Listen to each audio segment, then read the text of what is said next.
¿Que quién soy yo? No importa, escucha mi corazón.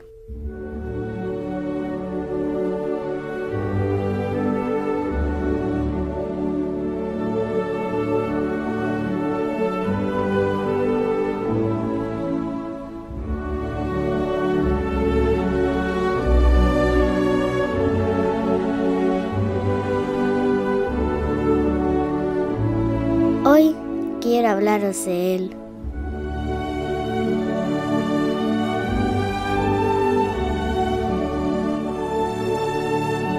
Nunca se duerme antes que yo.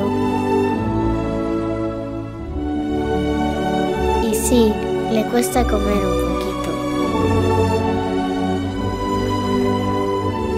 Cuando mamá no mira, nos pintamos mucho.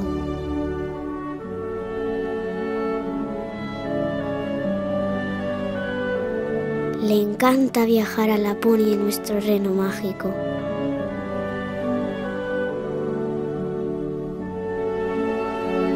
Y en el parque le asusta mucho un tobogán.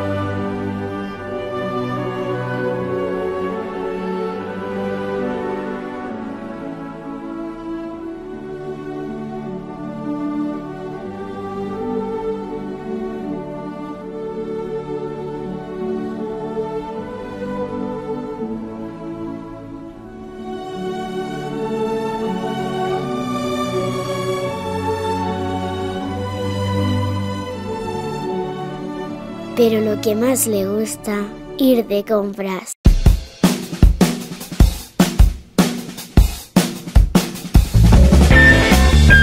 Chocolate.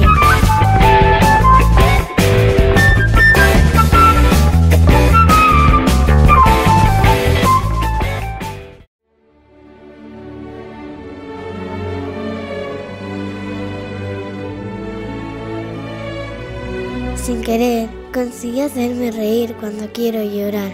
Ser fuerte cuando no me siento así. Consigue que mis miedos desaparezcan.